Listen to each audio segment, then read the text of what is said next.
perderá y anda coqueteando con cualquier quimera. Ponga pues muchísima atención y aprenderse toda la lección. Pues seguimos en La Iglesia en Casa, seguimos en directo y vamos ahora a nuestra escuela de Biblia, nuestra escuela de los sábados, nuestra escuela sabática. Y sabéis que estamos en directo y aprovechamos un trimestre para abordar una temática, un tema, reflexionando y bueno, y pues llegamos al final de este tema. Hemos estado estas semanas hablando y reflexionando y leyendo y estudiando el tema de Apocalipsis, centrado particularmente en el mensaje de aquellos ángeles que están en el capítulo 14. Y bueno, vamos a recordar un poco toda la trayectoria y hacer hincapié. Simplemente recordaros, antes de pasar al resumen que nos hace como cada sábado la Escuela Sabática Like, lo que escribió el apóstol Pablo. Dice en 1 de Tesalonicenses capítulo 5, voy a leer los primeros versículos. En cuanto a las fechas y los tiempos, hermanos, no es necesario que yo os escriba. Sabéis muy bien que el día del regreso del Señor llegará cuando menos se espere, como llega un ladrón en la noche. Y cuando la gente diga, todo está en paz y tranquilo, vendrá de repente sobre ellos la destrucción, como vienen los dolores de parto a una mujer encinta, y no podrán escapar. Pero vosotros, hermanos, no estáis en la oscuridad para que el día del regreso del Señor os sorprenda como un ladrón. Todos vosotros sois de la luz y del día, no somos de la noche ni de la oscuridad. Por eso no debemos dormir como los otros, sino mantenernos despiertos y en nuestro sano juicio. Este es el punto de partida para la reflexión de hoy, pero antes nos vamos a la Escuela Sabática Like. En 1940, la Alemania de Hitler parecía invencible. Con su guerra relámpago, arrasó el este de Europa, aplastó a Francia y los Países Bajos y tenía en jaque a Gran Bretaña. Seguro de que lograría unificar Europa bajo el régimen nazi, pronunció estas palabras. ¡Compatriotas! ¡No necesitamos a Dios! ¡Queremos alcanzar nuestras victorias sin la ayuda de Dios! A decir verdad, Hitler parecía tener toda la razón. Nadie dudaba de que se saldría con la suya. Bueno, excepto un hombre, Arthur S. Maxwell. El entonces editor de la revista Sign of the Times predijo la caída de Hitler y el fracaso de la unificación de Europa. Pero ¿cómo podía estar tan seguro? Eso mismo le preguntaron sus colegas. Él confiaba en la profecía bíblica del capítulo 2 de Daniel y cuando le aconsejaron que no fuera tan osado, Maxwell respondió con una edición especial que contenía la interpretación de Daniel 2, anunció en la portada la caída de Hitler y aconsejó a los lectores guardar el ejemplar hasta que esto ocurriera. ¿Recuerdan de qué trata el capítulo 2 de Daniel? De la estatua que soñó el rey Nabucodonosor, que simbolizaba los reinos sucesivos de este mundo hasta la venida de Cristo. Correcto.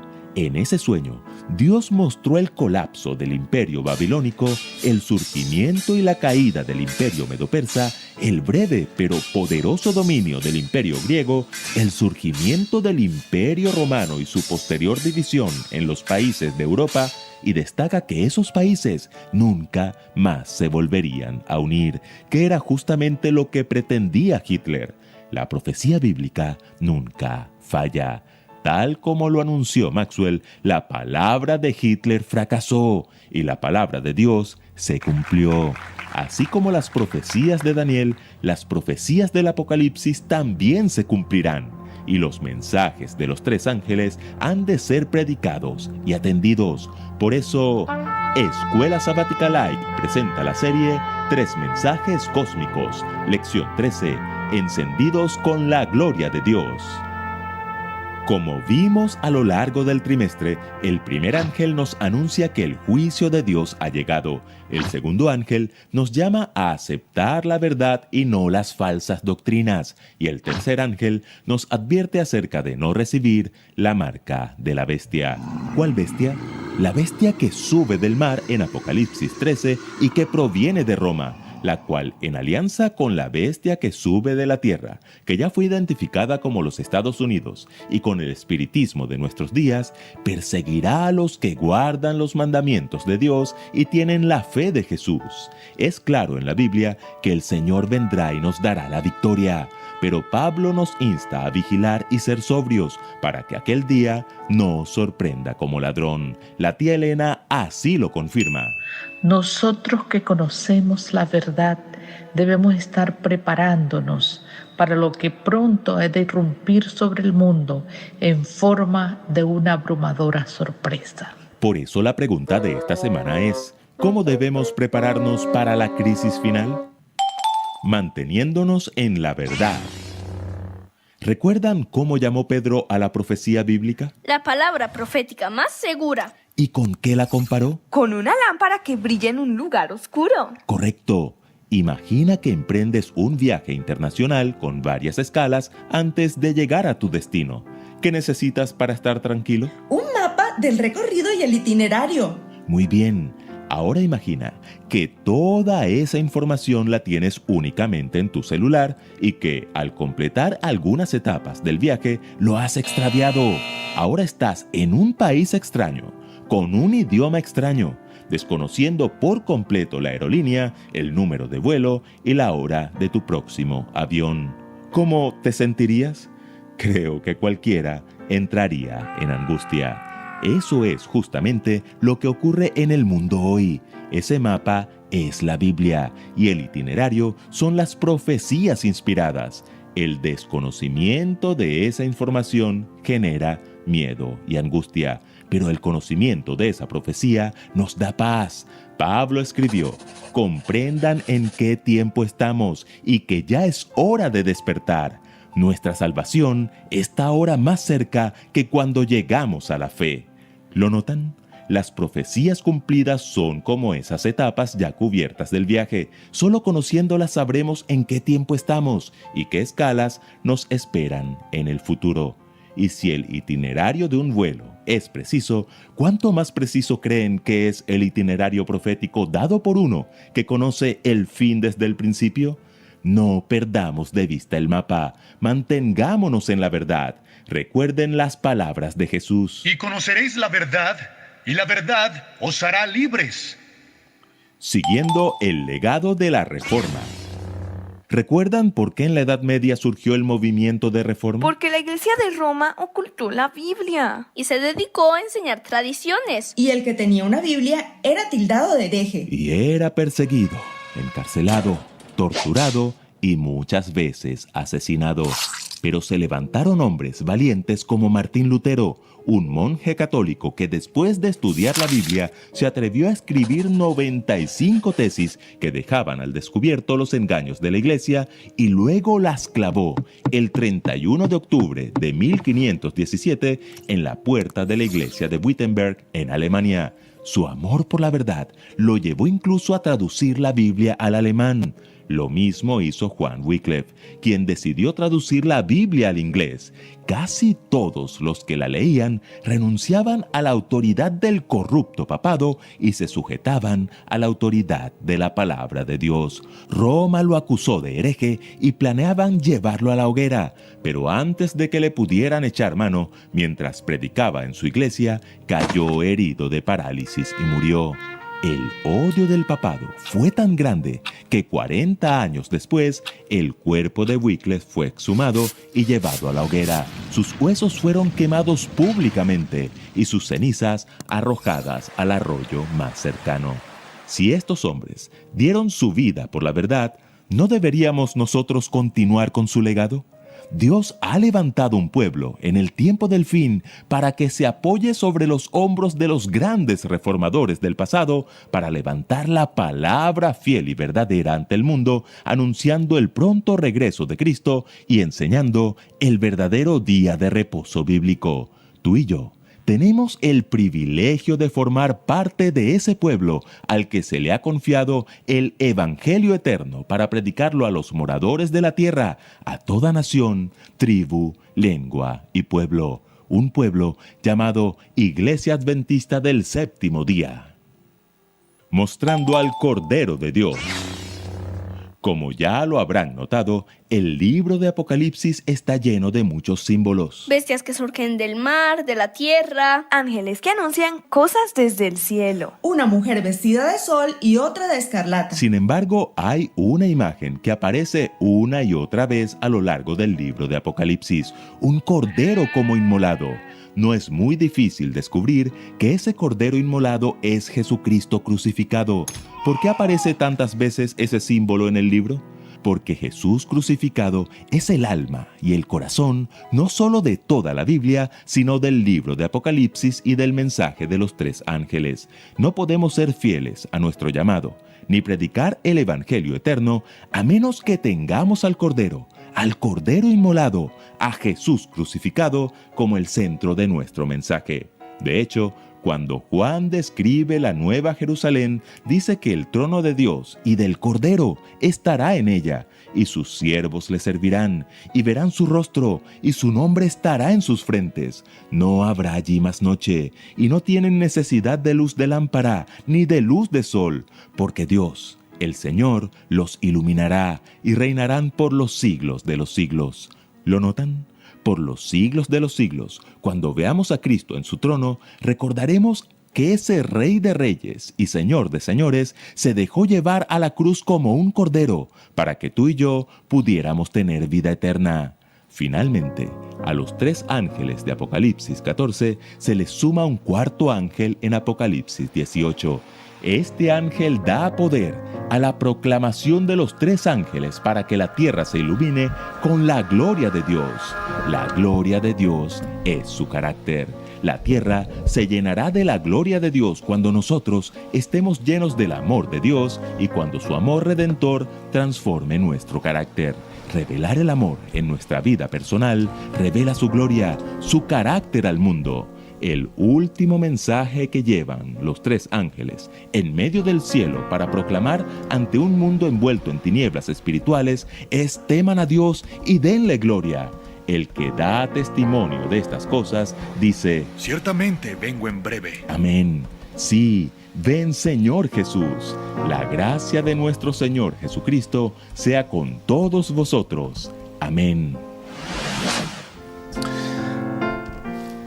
Pues seguimos. Ya una vez que la Escuela Sabática nos ha planteado un poco y nos ha esbozado todas las ideas principales, pues vamos a ponerlo en común. Aquí estamos. Os recordamos que tenéis el chat de YouTube disponible para vuestros comentarios, aportaciones, siempre que sean útiles y nos ayuden a comprender mejor todo esto, que no digo yo que sea fácil, pero que vamos a intentar hacer, pues es un poco un cierre de todo el trimestre, pues abordando un poco de qué va Apocalipsis, de qué va centrada, ¿no? El centro nos lo han puesto, nos han sugerido en el mensaje, en los mensajes de estos ángeles particularmente que tienen y que los hacemos nuestros. Es decir, el cristianismo, cuando se pone a estudiar Apocalipsis, se hace algunas preguntas y dice: ¿será esto que va para mí?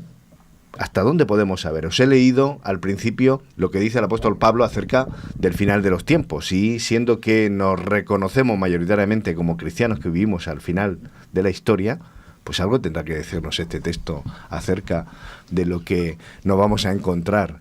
Pero la dificultad viene en lo abierto que lo deja, en lo simbólico que está, en la realidad también que trasluce. Así que, bueno, ¿por dónde empezamos? Pues yo creo que tendríamos que empezar con la diferencia que hace entre tinieblas, este texto, entre tinieblas y la luz. Quiénes están en las tinieblas y quiénes están en la luz. Que es lo mismo que empezábamos el trimestre, hablando de Apocalipsis. ¿Qué significa Apocalipsis?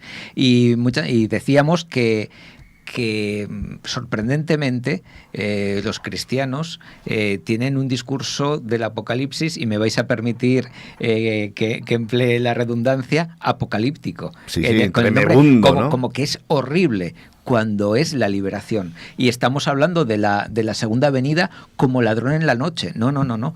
Pedro nos dice, bueno, para unos sí, pero para vosotros no, que vosotros estáis en la luz. Entonces, ¿cuál es el discurso que yo empleo? ¿En qué grupo me pongo o a qué grupo le compro, me vais a permitir esta expresión, el discurso?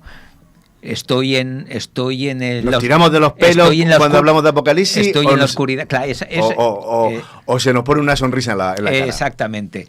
Sé cuándo va a venir, Sé que hay un proceso profético, sé que nos decía la Escuela Sabática Laic, nos recordaba Daniel 2, sabemos que hay muchas cosas que el mundo espera, que nosotros sabemos que no van a esperar. El señor Maxwell decía que el nazismo no iba a triunfar y que la Unión Europea tampoco, en aquella época la Comunidad Económica Europea. Pero no es el discurso del señor Maxwell solamente. Yo me recuerdo a mí mismo hablando con luego fue un alto cargo de Izquierda Unida y de el Principado de Asturias, sobre el paneuropeísmo, sobre la Unión Europea, sobre la importancia, sobre tal, y yo le dije que eso no iba a triunfar, bueno, que no iba a triunfar, y estábamos con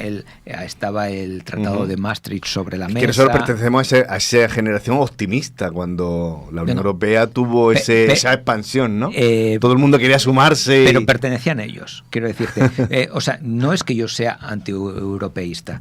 Yo entiendo que los espacios comunes y estas cosas, la libre circulación de personas y todo eso, está muy bien, pero que yo sé que no va a ser, no va a haber una unión política que cada cual está tirando por sus intereses. Yo eso lo sé porque no es que sea más listo que nadie, es que la estatua tiene los pies mezclados de barro y es que la situación social y política en Europa cumple a rajatabla los pies de barro y arcilla cocida y hierro y metal que tiene la estatua de Daniel.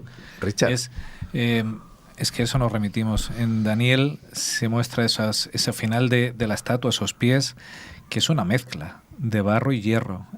Hay aparente unidad. Están mezclados, están unidos, pero el barro sigue siendo barro y el hierro sigue siendo hierro. Y si nosotros nos vamos a la Unión Europea, pues hay potencias que son hierro, ¿verdad?, que marcan, y otras que son arrastradas. No hay una unidad, no hay una Europa unida. No, cada uno tiene su país, sus intereses, con un marco común, con una negociación común. Bueno, pero a la hora de la verdad, cuando tienen que negociar, cada uno tira y barre para su casa y no le importa cómo queda el vecino. Si hay un tratado pesquero, no se hace un tratado en base a Europa, sino cada uno mira sus intereses, que me interesa a mí. Si hay un tratado agrícola, en fin, es una mezcla de hierro y barro, pero no hay esa unión. Entonces, como proclama el nombre.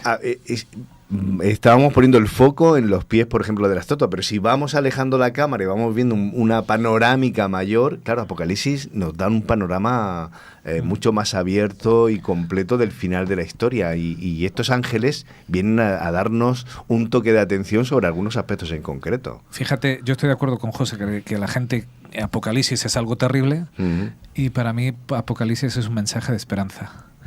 Es todos los recursos que el cielo ha puesto y moviliza para que yo sea salvo. ¿Te parece eso también a ti, Esther, que es un mensaje de esperanza y de buena nueva lo que nos trae Apocalipsis? Pues mira, si me permitís voy a hacer un acercamiento bastante inusual, porque quiero contaros algo que he leído esta semana con respecto a esto, y está hilado, de todas maneras. Por cierto, me está fallando el Bluetooth, el tema del sonido, así que si de repente dejáis de escucharme, continuad vosotros y vuelvo a intentar conectar el Bluetooth. Pero mirad, una de las cosas que nos dice Apocalipsis es que habrá gente que nos diga que no leamos Apocalipsis y que no leamos la Biblia. Permitidme hacer un acercamiento a esto. Tengo en la mano el último ejemplar de XL semanal, es decir, uno de los suplementos dominicales de periódico más leídos de este país. Este es el último, el de esta semana, que dura precisamente hasta hoy. O sea, el nuevo saldrá mañana, ¿vale? XL semanal se puede ver en periódicos, se puede comprar con periódicos en toda España. Resulta que uno de sus artículos, de un tipo que se llama Juan Manuel de Prada, se titula textualmente Leer la Biblia. Queridos, esto es de lo que nos habla Apocalipsis, y acabamos de ver la imagen de Lutero y de otros reformadores. Y la elección nos dice que teníamos que continuar la reforma, ¿verdad? Juan Manuel de Prada no se queda, pero vamos, con nada con respecto a insultar a aquellos que leemos la Biblia. Porque yo voy a hacer un alegato a favor de leer la Biblia, ¿de acuerdo? Porque como no volvamos a leer la Biblia, mal iremos. Mirad lo que se escribe en un suplemento de esta tirada. Muy breve, os leo 3 párrafos. ¿Qué es eso de leer la Biblia? Nadie en su sano juicio lee la Biblia a palo seco y de corrido como se lee el Quijote. La Biblia no es un libro, sino un conjunto de libritos, hace alusión al canon católico, que se remiten unos a otros y que abarcan la historia completa, pasado, presente y futuro de la salvación. Y entre esos, comillas, libritos, los hay hermosísimos, pienso en el Cantar de los Cantares, y los hay que son un coñazo tremendo, como el Deuteronomio.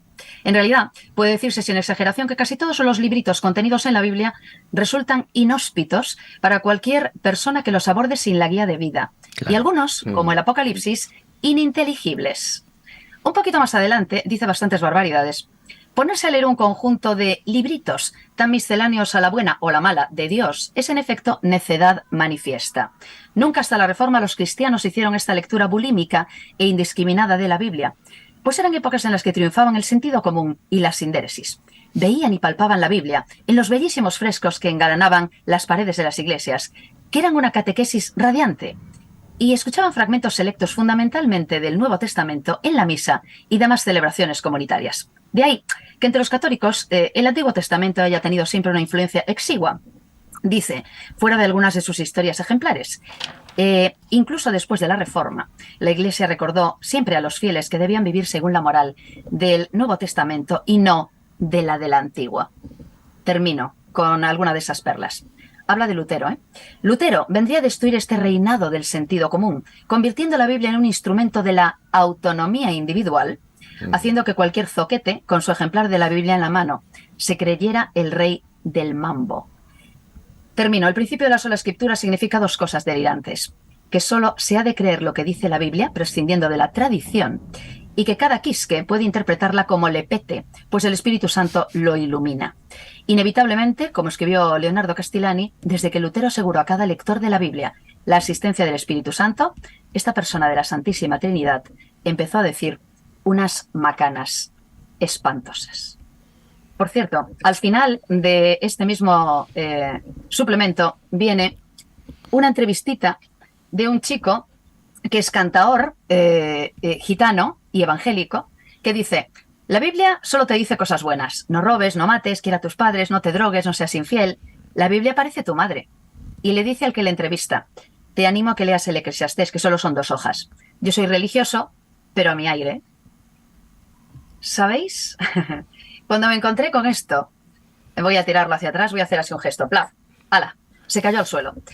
Me dije, confusión, ¿verdad? ¿Qué nos está hablando Apocalipsis en este trimestre que hemos repasado? Pues de esto, de la burla que va a tener la Biblia, que va a tener Dios, que va a tener el Espíritu Santo, que vamos a tener aquellos que leemos la Biblia al final del tiempo. Me parece de verdad algo muy gráfico para explicar de lo que estamos hablando. Por cierto, nosotros tenemos la Biblia en la mano y la tenemos rota de usarla y de leerla. Vaya. Es la situación que tenemos, y pone de manifiesto el pensamiento único, en el sentido de que, bueno, no merece la pena, ya hay quien te la interprete por ti, ¿no? Cuando el propio Jesús lo que busca es hacernos a cada uno responsables. Claro que al leer la Biblia, claro que al acercarnos podemos ser más literalistas, menos tal, y hacer barbaridades, pero buscando a Dios de manera sincera, de manera autónoma y de manera personal, es lo que quiere nuestro Dios. La salvación es personal. ¿Cómo vas a tener una relación con Él si no sabes de lo que va? Pero fíjate si somos incongruentes como personas, que si yo os dijera ahora, os voy a decir a quién tenéis que votar, ¿vale?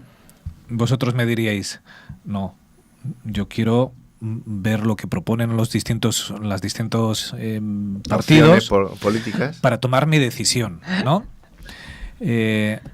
Y cuando es un tema de la salvación, que va mucho más allá de quien me vaya a gobernar los próximos 4 años, el mensaje es: déjalo en los listos de la clase. Doctores tiene la Iglesia. Claro. Ya hay gente que te interprete, ya hay gente que te va a decir, no se te vaya a ocurrir a investigar y mirar por tu cuenta.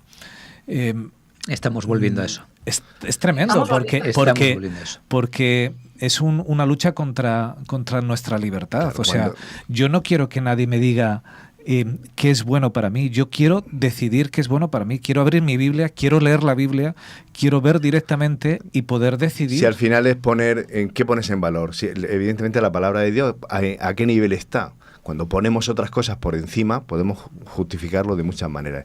Pero si hay algo que nuestro Jesús, que el Jesús de los cristianos, que ahí estamos todos mayoritariamente de acuerdo, nuestra referencia a Jesús constantemente hace referencia al escrito está. Escrito está. A todo el mundo, escrito está. Cada vez que se ponía. ¿Y eso qué significa? La referencia, su guía, era la palabra de Dios. ¿Pero cuál? El Antiguo Testamento. Cuando esa diferencia que hacemos artificial, ¿no? De lo que me vale y lo que no me vale, el Antiguo Testamento, ¿no? Y siempre aquello que no entiendo, lo desecho. Vamos a Apocalipsis entonces, a centrar. No lo entendemos, reconocemos que es difícil, que no es que a veces masticarlo se empalaga y se hace bola en la boca, pero significa que entonces no estamos llamados a quitar la paja del grano. ¿Será que en Apocalipsis podemos encontrar un mensaje adecuado para nuestro tiempo? Estamos convencidos de que sí. Y somos valientes y damos ese paso, todos los que aquí nos congregamos, a decir, oye, yo quiero ver qué dice. Si hay una actitud mucho más como otro, decir, mira, esto es inaccesible, lo desecho, prefiero que alguien me lo cuente, me haga un resumen a lo Netflix, pues oye, pues mira, tienes esa opción y allá tú, es tu opción. Pero los que aquí nos juntamos es porque estamos convencidos de que podemos desgranar y podemos acercarnos a esa verdad, porque lo que nos importa es la verdad. Por cierto, para todos aquellos que no les gusta para nada el Antiguo Testamento, cuando el apóstol Pablo escribe toda la escritura es inspirada y útil para redarguir, para corregir. No, pero para eso es la que yo quiero. Cuando Pablo escribe toda la escritura, la única escritura que estaba y que era válida era el Antiguo Testamento. Pablo se está refiriendo al Antiguo Testamento, que era la escritura que existía en su época. ¿Quién ha dicho? Es que son muchos tópicos de los que estamos acostumbrados a utilizar esos tópicos, ¿no? La Biblia es muy difícil de entender. Bueno, no, lo que pasa es que la Biblia te habla de algo serio, de algo importante, pero tienes que acercarte a él, tienes que ir investigando. Y por cierto, además, todos podemos empezar es decir, no es necesario que uno tenga alguna maestría o algún grado o alguna licenciatura para poder acercarse a la Biblia. ¿Seguro? Los niños pueden acercarse a la Biblia. ¿Sí? La estudiamos desde niños, de hecho, y podemos, ¿verdad? ¿Quién ha dicho que hay que tener un grado medio para poder acercarse a esto? ¿De dónde parte ese tópico? Esta estupidez que acaba de escribir el señor Prada de el Apocalipsis es ininteligible. Eso no es verdad. Nosotros lo estamos tratando, lo estamos leyendo y estamos intentando traducirlo. ¿Quién ha dicho eso? Por cierto, ¿cuáles son las partes que no nos gustan o que nos disgustan del Antiguo Testamento? ¿Qué quiere decir no me gusta? Hombre, yo tengo libros preferidos, todos tenemos nuestras preferencias. Pero cuando decimos no me gusta el Antiguo Testamento, ¿qué pasa? ¿Es que no me gusta reconocer la verdad? ¿No me gusta reconocer la historia? ¿O no me gusta recordar lo que Dios dice? Y no me gusta. ¿Qué es lo que no me gusta? A veces utilizamos muchos de estos tópicos que son bastante castrantes, ¿no? Y que muchas veces, y si los decimos los cristianos, son graves, porque eso, en verdad, no invita a los demás a que se acerquen a la Biblia. Por eso yo hoy empezaba diciendo quiero hacer un alegato a favor de la Biblia. Nosotros somos gente que lee la Biblia y además le decimos a aquel que nos pueda estar viendo y que nos esté escuchando que no se haya acercado a la Biblia, que es un libro maravilloso, que nos habla de paz, de gozo, de salvación, de esperanza. Nos habla del final del mal y nos habla además de que alguien ha muerto por nosotros y tenemos garantizada la vida eterna. Nos habla de eso. ¿Cómo que no vamos a invitar a leer algo tan maravilloso como eso? ¿Quién ha dicho que hay que cerrar la Biblia? ¿Quién lo ha dicho? Fíjate, Esther, que el problema está en el no me gusta. Es que, ¿quién pidió tu opinión? La Biblia es un libro de salvación que Dios ha inspirado para que yo pueda regresar a casa. No me ha dicho, mira, te voy a dar una serie de consejos, escoge el que te dé la gana, escoge, haz lo que quieras, esto lo cojo, esto no lo cojo. Mi opinión, el me gusta o no me gusta, es que ni va ni viene. Yo cuando cojo una receta de cocina, ¿verdad?, y cocino muy poco, pero a veces lo hago, yo sigo a pie juntilla lo que me viene en la receta, porque si yo digo echar harina, es que la harina no me gusta, en vez de harina voy a echar maicena, 2 cucharadas de azúcar, en vez de azúcar le echo sacarina. Lo que va a salir al final, lo tenéis claro, ¿no? no se va a parecer en nada con el objetivo. El objetivo de la Biblia es llevarme de regreso a casa. Si yo decido lo que me gusta y lo que no me gusta, este libro lo cojo, esta parte lo dejo, pues el resultado me temo yo que no va a ser el que Dios quería en mi vida.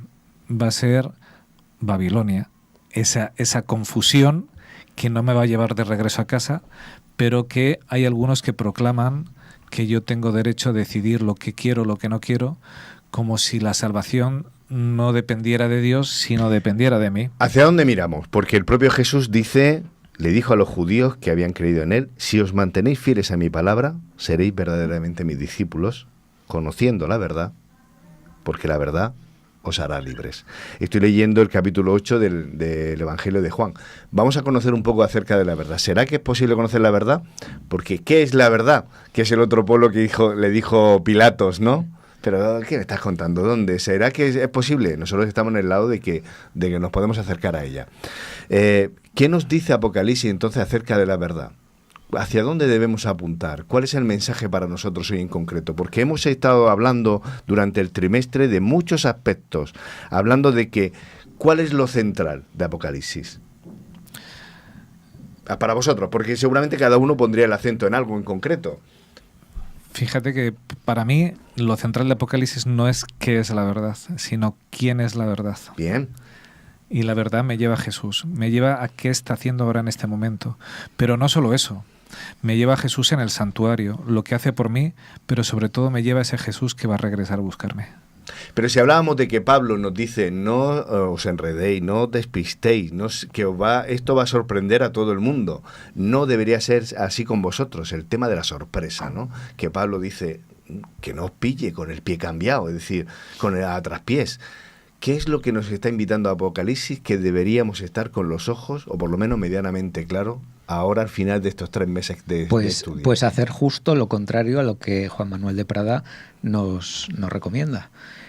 A ser autónomos, a leer la Biblia, a enterarnos de lo que está pasando y también a ser sinceros, porque cuando nos acercamos a la Biblia es posible que nos encontremos cosas que nos choquen, incluso que vayan en contra de nuestras convicciones, porque muchas de nuestras convicciones están basadas en tradiciones o en interpretaciones de hombres y no en la palabra de Dios. Yo cuando me acerco, vamos a poner el ejemplo paradigmático. Cuando me acerco a los 10, te digo, es un ejemplo paradigmático porque es muy fácil de comprobar y no hace falta ser muy instruido, ni tener experiencia, ni tener idiomas, ni nada por el estilo. Yo me acerco a los 10 mandamientos en Éxodo 20 o en Deuteronomio 5, la versión que queráis de los 10 mandamientos. Que habría que decirle a De Prada que ha servido para hacer la Declaración de Derechos del Hombre. y luego acercarme, por ejemplo, a los mandamientos del catecismo. Y si soy sincero, o sea, si no soy ciego, voy a ver diferencias. Y luego, si soy sincero, tendré que empezar a plantearme alguna cosa. Y entonces digo esto como puedo decir muchas otras cosas, pero vamos a ir a lo más fácil. Hay una lista de cosas, 1, 2, 3, 4, hasta el 10. Y hay otra lista, 1, 2, 3, 4, hasta el 10. Que no coinciden. Ahí está el asunto. Ahí está. Y una está puesta en la Biblia que todos decimos que es palabra de Dios, incluso cuando se lee la palabra se dice palabra de Dios, ¿no? Entonces, y la otra no, y entonces tendremos que decir, y entonces nos tendremos que quitar el tema de la política, el tema de las tradiciones, el tema de mis apetencias, el tema de mi educación, de mi sustrato cultural y decir, ¿a quién estoy adorando yo? Porque al final el mensaje del Apocalipsis, el mensaje de los 3 ángeles, nos está hablando de adoración, nos está hablando de obediencia y nos está hablando de tomar determinaciones personales. ¿Cuáles son esas determinaciones personales que yo tengo que tomar? La de seguir a Dios, la de ser parte de ese remanente. ¿Y cuáles son las 2 características de ese remanente? Son los que guardan los mandamientos y tienen la fe de Jesús. y no hay más debate. Y no hay más ideologías, no hay más iglesias, no hay más conferencias generales o sínodos. Soy yo y la Biblia. Y otro aspecto que decía Juan Manuel de Prada de forma bastante despectiva, y el Espíritu Santo. Y el Espíritu Santo no me va a llevar a macanas, y el Espíritu Santo no me va a llevar a interpretaciones que peten nada. El Espíritu Santo me va a llevar a Jesús. Y el Espíritu que me lleva a otro tipo de interpretaciones ya no es el Espíritu Santo, porque hay más espíritus. Y es otra cosa que tenemos que tener en cuenta, que no tenemos guerra contra sangre y carne, sino contra principados, contra espíritus, contra Satanás y sus ángeles. Y a veces eso se nos olvida. Somos tan materialistas que lo que veo es lo que existe.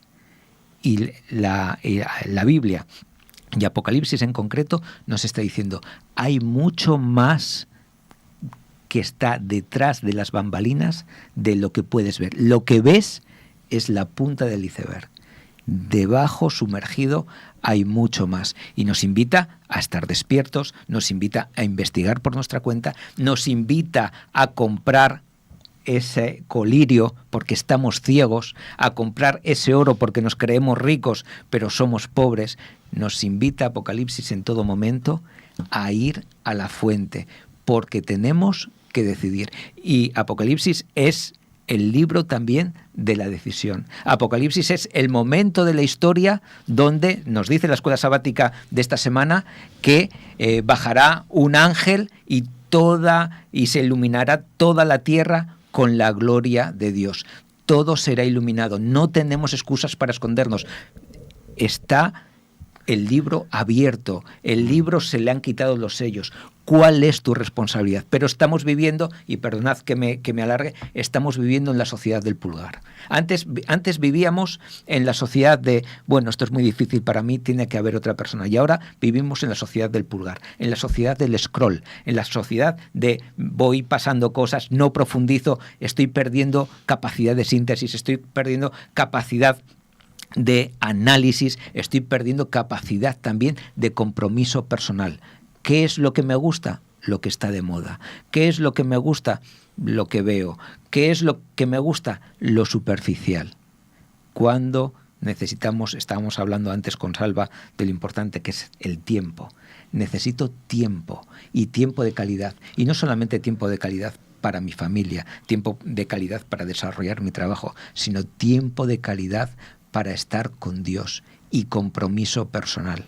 Y si mi compromiso personal me dice que todo lo que estaba creyendo o parte de lo que estaba creyendo hasta ahora está equivocado, y si mi compromiso personal me hace escuchar esa voz que dice también Apocalipsis, salid de ella, pueblo mío, si me identifico como que estoy en Babilonia, pero escucho esa voz, ¿qué es lo que haré yo? ¿Seguir lo que me dicen los demás o tomar una decisión que posiblemente no sea popular, pero que seguramente es para vida eterna? Te has puesto tan serio, José, que a lo mejor seguramente necesitamos a veces también pararnos y ponernos serios. Richard, tú querías hablar. Además es que la clave está ahí en la investigación personal y particular. Hemos hablado este trimestre de Babilonia, es verdad, Babilonia es confusión. Mucha gente cree la Biblia, los católicos respetan la Biblia como palabra de Dios. Yo cuando estudié Derecho Canónico me llevé una sorpresa, y es que en su prelación de legislatura, en primer lugar están las encíclicas papales, después los concilios de la Iglesia, en tercer lugar los padres de la Iglesia y en cuarto lugar la Biblia. La palabra de Dios está por detrás de la palabra de los hombres en su prelación. Pero cuidado con los que no son católicos, ¿eh?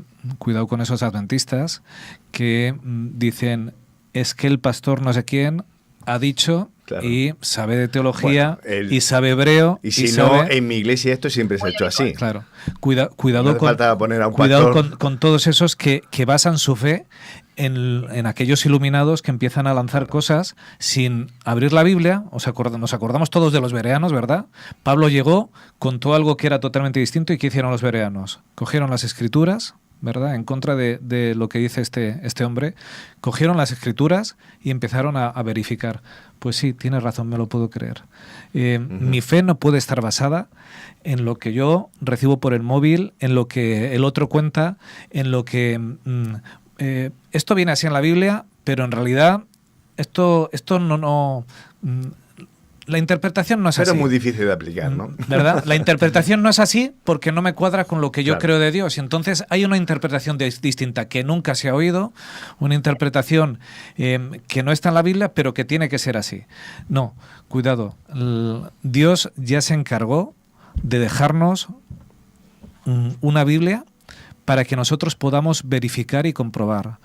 Volvemos un poco a la idea de la semana pasada. Yo puedo coger distintas versiones y puedo ampliar significados, pero Dios, que me ama y me ama sobre todas las cosas, me ha dejado un manual, una guía, para que nadie pueda engañarme. No ha dejado que mi salvación dependa de que Juan Fra, que es más listo que yo, me venga a contar qué es lo que Dios dice en la Biblia. No. Yo tengo que investigar, tengo que mirar, tengo que estar seguro de lo que creo y tengo que dedicarle tiempo a Dios. Claro, huyendo de esos clichés que tiramos muchas veces, de esos prejuicios de que si la Biblia cuando nos acercamos es esto o lo otro, o es muy difícil. Es una cuestión de comodidad, cuidado.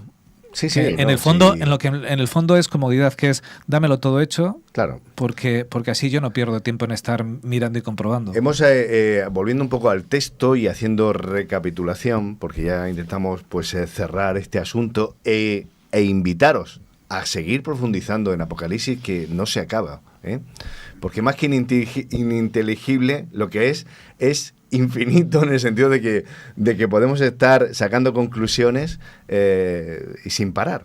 Hemos estado hablando de un evangelio eterno durante varias semanas. Es decir, hay un mensaje que está desde el principio de los tiempos y que es hablando de una historia lineal, es decir, hubo un principio con unas condiciones y va a haber un final. De eso nos está contando Apocalipsis. Pero si hacemos referencia, como hemos hecho hace un rato, hablando de Daniel, de la estatua de Daniel, es porque a Daniel hace ya más de 3 milenios se le da un mensaje y él lo escribe, lo pone por escrito y dice que es para el final de la historia. Qué curioso, ¿no? Que es para el final de la historia. Si no lo lees, no lo puedes entender. Si no lo lees, te acerques al texto, ¿cómo vas a saber si esto para quién se aplica o no? Y fíjate qué terrible es esto, porque Dios le dice a Daniel, esto es para el final, y hay gente que se permiten decir, esto no hay quien lo entienda, desecharlo. Claro. Acaba de ser este fenómeno de colocarse por encima de Dios. Que Dios ha dicho, esto está reservado para el final de los tiempos, para que se abra el final de los tiempos, y este fenómeno dice, como que no hay quien lo entienda ni le dedicas tiempo. Recordáis, ¿no? Lo que ve Daniel, entre otras cosas, ve una escena de juicio con un anciano de día que se sienta se abre allí, hay un tribunal, recordáis, ¿no? Y es, salvando las diferencias, la misma escena que ve Juan en Apocalipsis. Es decir, los dos libros que nosotros y los especialistas los relacionan como diciendo, están hablando muchas veces de lo mismo, en épocas diferentes. Después de un periodo muy concreto, 2300 años, claro, que viene marcado por el hito de la orden de salir de Jerusalén, claro, por la reconstrucción de Jerusalén, por el bautismo de Jesús, por la muerte de Jesús, por el inicio de la predicación con los la muerte hemos de Esteban. estado viendo, que merece la pena. Vienen todos los hitos, con lo cual abramos los ojos, seamos inteligentes. Claro.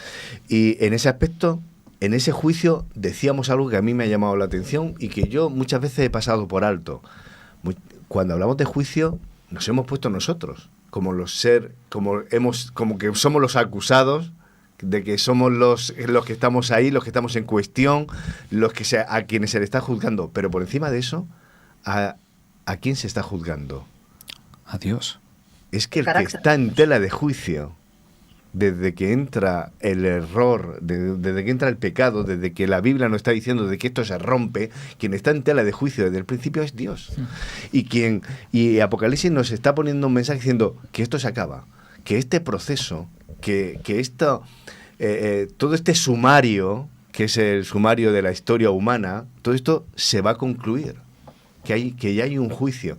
Y aquí es donde entra el mensaje central de antes, y voy a terminar ya, de que, por ejemplo, Apocalipsis 14 nos está diciendo que la tierra es segada, es decir, en el cristianismo podríamos estar medianamente de acuerdo en que hay un momento de la siega. Y lo dice Apocalipsis en el capítulo 14, miré y aquí una nube blanca y sobre la nube uno sentado semejante al Hijo del Hombre que tenía una corona de oro y en la mano una hoz aguda. ¿Para qué es la hoz? Es decir, va a ponerle fin a esta historia humana. Lo dice Jesús también en el Evangelio, hablando de sus parábolas, de que va a haber un momento de fin de la historia. Y justo antes, esto he leído 14:14, Apocalipsis 14:14, que viene el mensaje sobre el que hemos estado pivotando durante este trimestre. Antes de la hoz hay unos mensajes concretos de advertencia, unos mensajes de que abramos los ojos, unos mensajes de que prestemos atención al momento en el que vivimos, y es ahí donde nosotros nos colocamos. Fíjate, hablas de juicio y hablamos de Babilonia y de confusión, ¿vale? Solo se necesita un juicio si ha habido un acusado, ¿verdad? Dios fue acusado por un acusador, pero es que hoy en día hay muchas iglesias que ya no creen en Satanás, que no creen en el mal. Si no creo en el mal, nadie acusó a Dios. Si no acusó a Dios, ¿de qué es el juicio? Si creo en la evolución, y volvemos todo lo que hemos estado hablando este trimestre, si creo en la evolución, que la muerte no viene fruto del pecado, sino que es parte de Dios, ¿qué sentido tiene ese juicio para Babilonia? De nuevo, lo mezclo todo, claro. Y por eso no entiendo Apocalipsis, ¿vale? Por eso yo entiendo a este hombre que diga, no entiendo nada de Apocalipsis. ¿Por qué? Porque no te has sentado a leer la Biblia. Porque lo que haces es chupar de tu tradición, y en tu tradición, donde ya te han quitado a Satanás, donde te han quitado a un Dios creador, donde al final...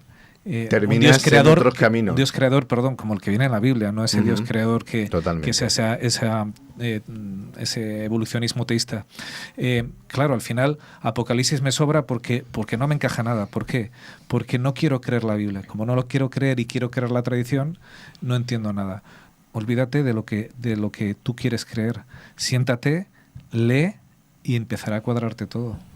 Hay algo que nos llama la atención en todo esto, en este trimestre que hemos visto, y es que al final Apocalipsis nos está diciendo que hay blanco y negro.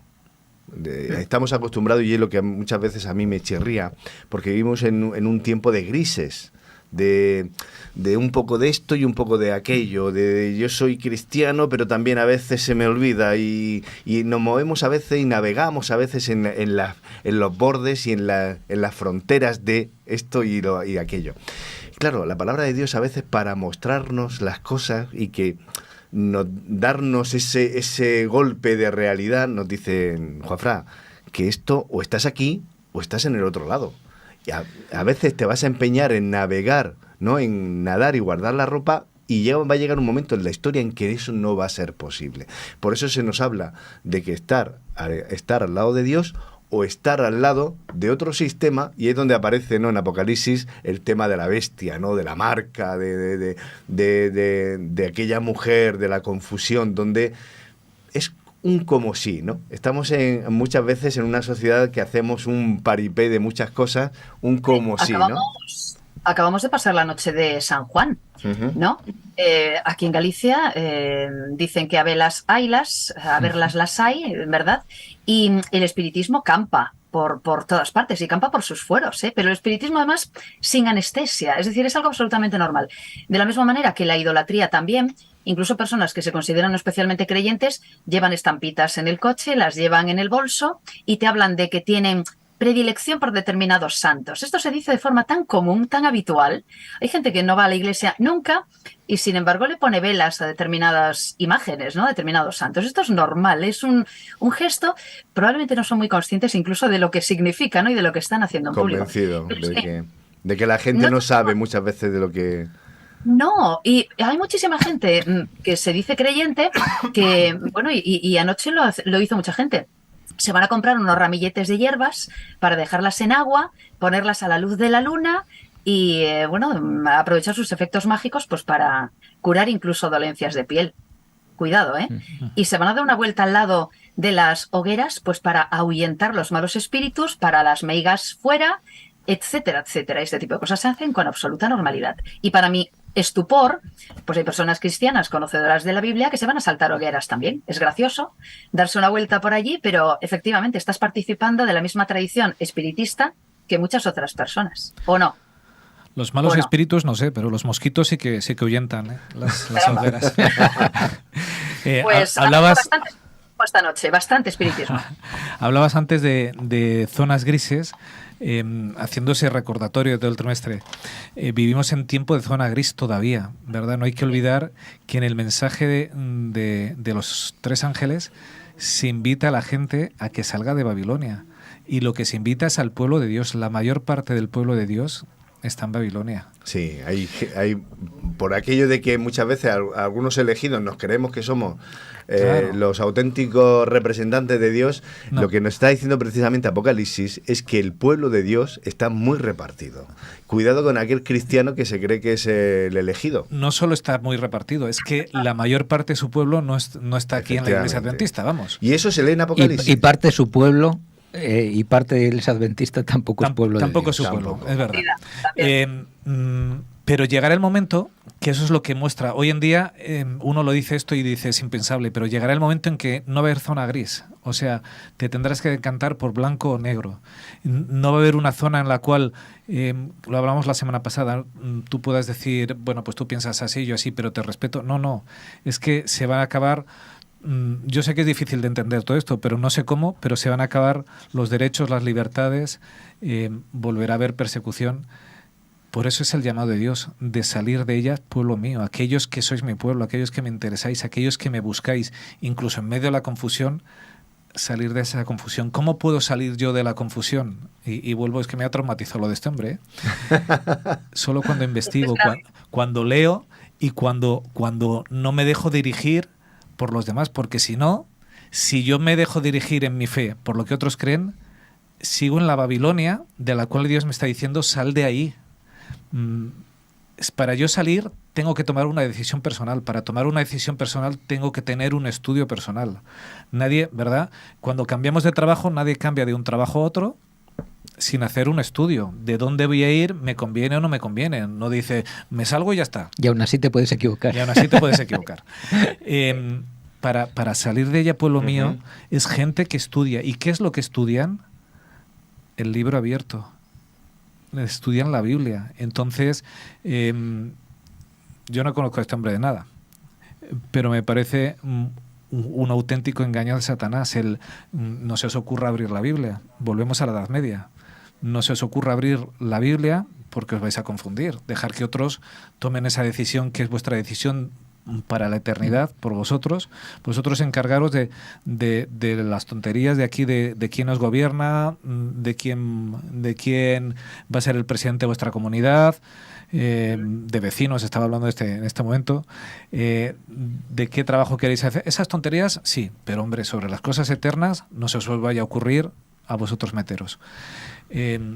Bueno, pues vamos a hablar de ese simbolismo tan extremo, tan inabarcable, ininteligible. Si hay algo del que habla Apocalipsis, es un protagonista en concreto. Claro, en Apocalipsis se habla de dragones, de ángeles, de una mujer montada en una bestia, todo muy cinematográfico y así, ¿no? Muy aparente. Y del Cordero. Ahí está. Pero si hay algo que se va repitiendo desde el principio, es la figura de un cordero. Y eso parece que es ininteligible, ¿no? Que parece que no podemos relacionar ni podemos aprender de esta figura, ¿no? Cuando el cristianismo lo pone siempre en cualquier pegatina y lo saca en procesiones.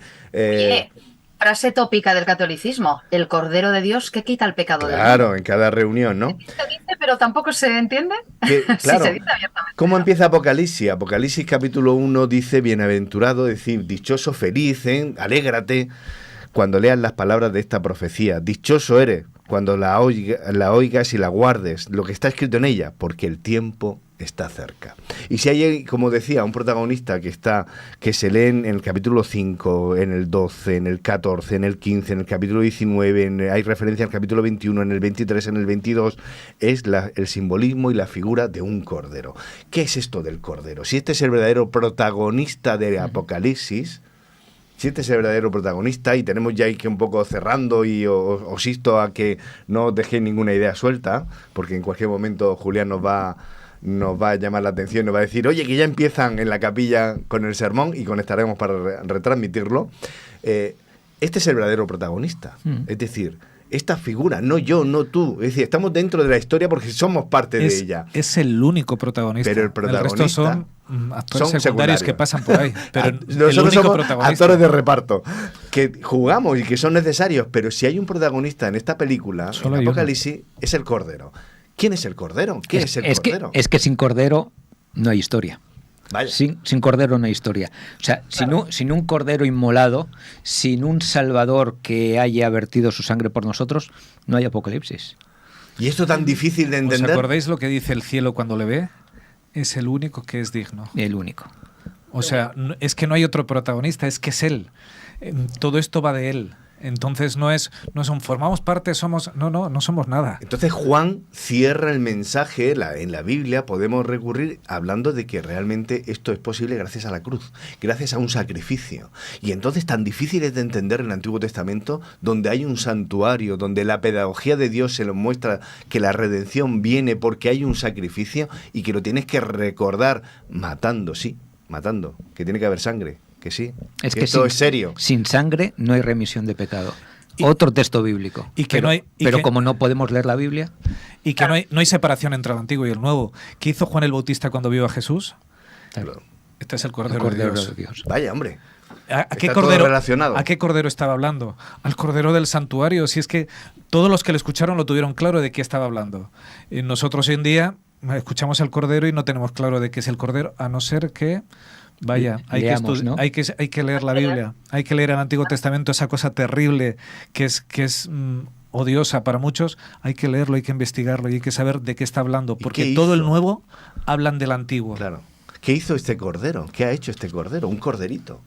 Que es algo, fijaos, para nosotros, ¿qué es un cordero? Algo inocente, algo que no te hace daño, ¿no? No tiene colmillos, no tienes... Un cordero es un ser que a cualquiera de nosotros, pues, no te repele, no te echa para atrás, no te asusta. ¿Qué hace este cordero? ¿Qué es tan importante para ser tan protagonista? Que lo toma como imagen Dios. Pues imagínate lo que hace, que es ser conducido al matadero, nos dice la palabra de Dios. También se nos indica que el Cordero... En el libro de Isaías, casualmente. Exactamente, ¿no? Exactamente. Un libro totalmente mesiánico y algunos de sus capítulos pues puestos en solfa precisamente por ese mesianismo crudo. No de presentar a ese rey que viene a gobernar, sino a ese Cordero que viene a quitar el pecado del mundo y que por nuestros pecados ha sido o va a ser inmolado.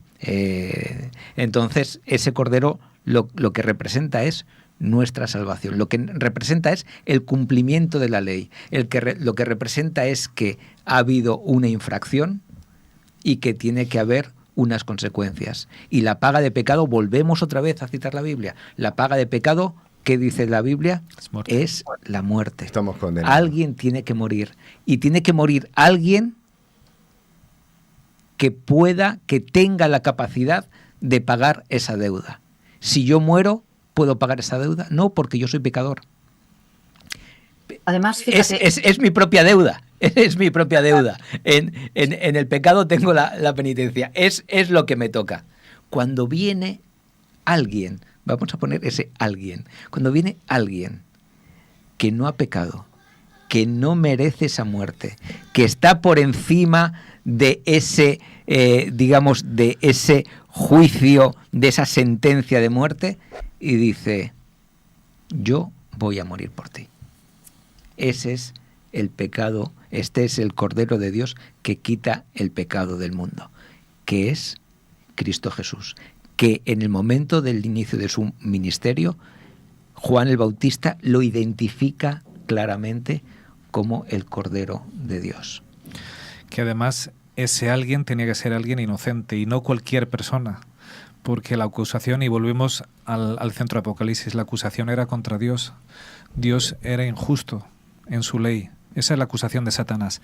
¿Quién tenía que defender a Dios? Dios. Esa es la idea maravillosa del asunto. El Cordero es la revelación de la gran mentira de Satanás. Satanás dice que Dios no es amor y el Cordero es la revelación del amor de Dios. El Cordero es nada menos que el Hijo unigénito de Dios que viene a salvarte, siendo completamente inocente. Es la revelación de su amor y es la revelación de la verdad, con lo cual es la revelación de que Satanás miente, porque Dios es amor y el Cordero es la revelación del carácter de Dios. Y es padre de mentira, así que todos los que se animen a eso, pues ya saben quién es su padre. No nos equivocamos y tenemos que ir ya cerrando y os convoco para una última idea, pero muy breve, ¿eh? Una última conclusión. Yo simplemente lo voy a dejar aquí, ¿no? Recurramos a la Biblia. Si tú me das una taza, 2 tazas de vuelta, porque necesitamos Biblia y más Biblia. Esther.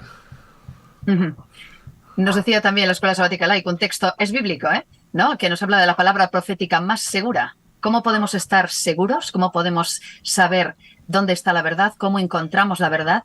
¿Y cómo encontramos al Dios que es el autor de la verdad? ¿Y cómo encontramos también, por cierto, información sobre el padre de la mentira? Pues en la Biblia. Digan lo que digan, la manera de salir de la confusión es esto.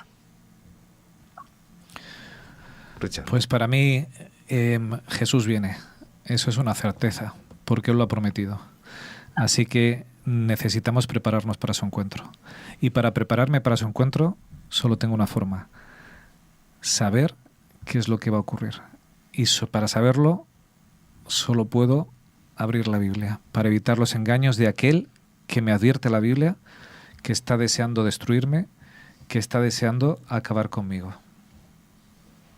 José. Pues yo me he guardado un as para el final, un as en la manga. Y es que Esther, que tu intervención, como ves, Esther, ha marcado todo el debate de esta mañana, así que ha sido muy pertinente, muy certero. Nos citaba 2 personajes y solo hemos hablado del uno. Pero no nos olvidemos del peligro del segundo. El peligro del segundo de decir, la Biblia tiene muy buenos consejos, tal, y después, al menos que yo haya entendido mal, Esther nos dijo, yo soy cristiano a mi manera. Sí, no, a mi aire. No hay un cristiano a mi manera, no hay un cristiano a mi aire, no hay un camino en el que yo me lo pueda hacer. No podemos citar a Machado diciendo, caminante no hay camino, se hace camino al andar, porque en el cristianismo el camino está hecho. Jesús dice de sí mismo, yo soy el camino, la verdad y la vida. El camino, la verdad y la vida. Si no transitas por ese camino, no conocerás la verdad y no podrás llegar a la vida eterna.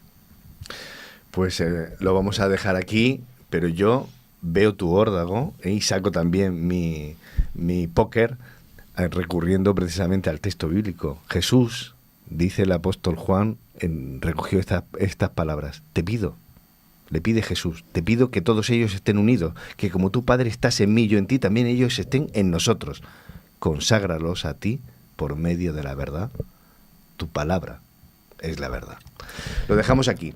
Así que os instamos a que de que no os creáis nada de nosotros, sino que por vosotros mismos sed pensadores y recurráis a vuestras ganas de conocer más al Maestro. Conectamos y Julián le vamos a pedir que nos ponga ya imagen de la capilla. Retransmitimos el culto.